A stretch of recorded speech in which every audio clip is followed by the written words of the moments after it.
Oh, neat. The cabbages have finally grown. I guess we can finally have that stew I wanted tonight then.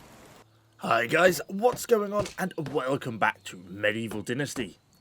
So, those of you who have been with the channel a while remember I covered this game back in, I think it was September last year when it first released. But at the time, it pretty well kind of blindsided me. I had no idea it was in development. And actually, initially I thought the concept was good. It was pretty cool. But once it got past the initial bit, it was actually pretty incomplete. It was sort of very true to the early access attribute that so many games on Steam seem to have. And this kind of earned it a little bit of a lukewarm initial reception. There wasn't really that much to do in the game beyond the late game. And, you know, once you'd got that initial village established, so much of the stuff wasn't really in the game that it just didn't really seem that much fun. This combined with the developer having, you know, a little bit of a reputation of knocking out quite a few games of this style, i.e. Lumberjack's Dynasty, Farmer's Dynasty, Wild West Dynasty, etc, etc. And that quite a lot of people didn't really have that much hope for this game to continue to be developed further, and many people, myself included, pretty well just forgot about it. However, since the game released in September 2020, there have been quite a few updates, improvements and new content added to the game, and with it currently reviewing at 88% on Steam, I thought, well, I think it's about time we re-downloaded this, had a look, and see what it is we are dealing with. So, for those of you who have never heard of the game before, I'll give you a super quick lightning speed Evo summary of what it's all about.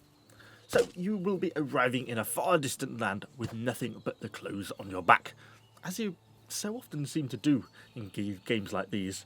There are no lords here to tell you what to do or land ownership outside of the main villages, and so with a few casual words, or in this case text, since there seems to be no actual voice recording still in the game, of encouragement, you are sent out to gather sticks and build your own first house.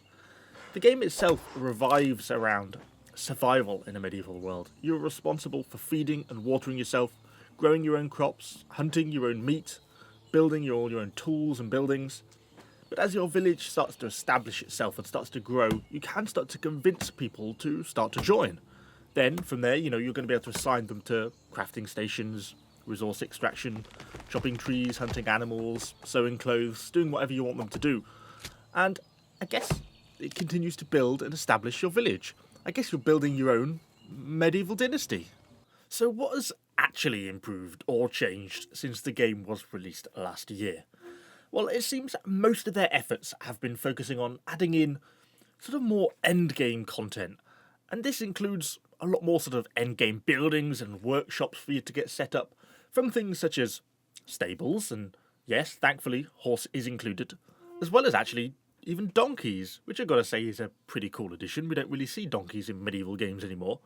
We also have the addition of orchards, which of course means fruit and obviously fermenting, so everyone can now get pissed. There is also, of course, beekeeping, pottery, and an array of other medieval crafts, as well as actually now proper mining with tin, copper and iron. And tin and copper make bronze, so bronze, but you can't mine it, are also now all available to mine and get in the game.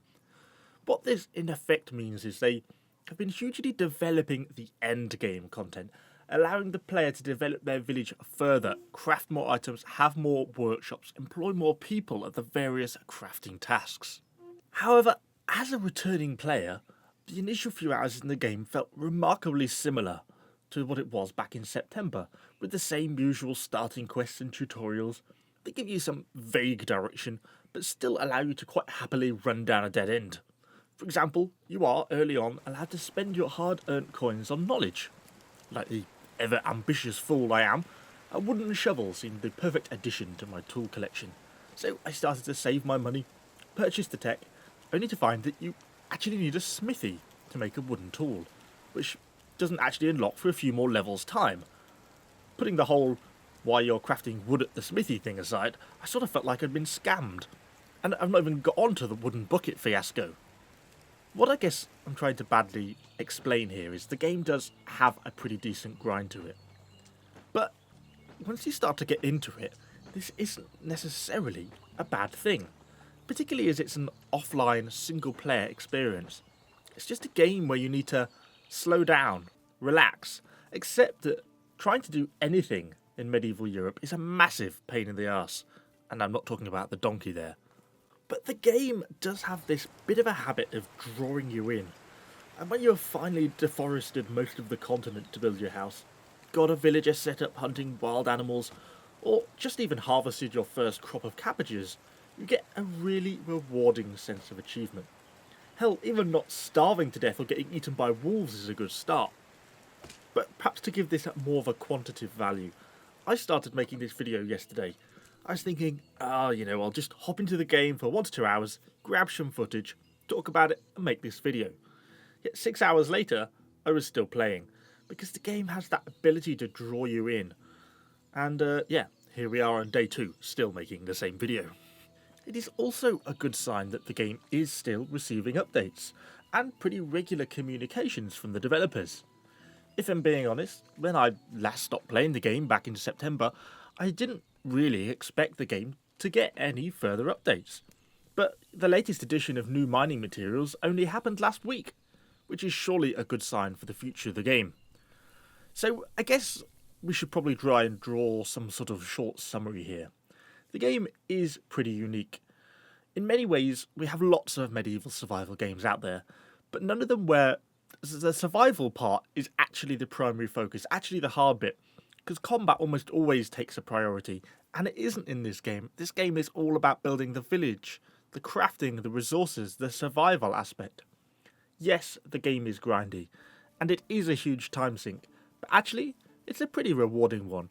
And if the developers can keep pushing out updates like they are doing so far, which, to be honest, it seems like they will as they put out a roadmap in March detailing plans for Q2 and Q3 this year, and it looks like they've got quite a lot of stuff coming, then it certainly seems that the game is one worth revisiting and giving a second chance, particularly if you didn't get on so well with it the first time around. So now that we have pretty much finished off making this video, I'm probably going to go back and hop into the game, probably sink a few more hours in, as I'm now finally starting to get my farm up and running. I left it just as I'd finished gathering those cabbages, but hopefully soon we'll be able to get our onion seed in and start to grow a few more crops. And I've also now finally got a villager who's going to be able to help me with the wood cutting, so hopefully I'm not going to have to spend quite so many hours running around the forest trying to attack trees to gather wood. But anyway, hopefully you've enjoyed the video.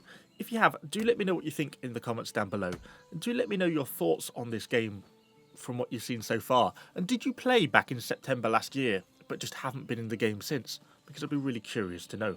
But anyway, as I say, do comment down below. Of course, subscribe to the channel for a lot more medieval content, because we've got a lot more interesting games upcoming. Thanks for watching, guys, and I shall see you all on the next video.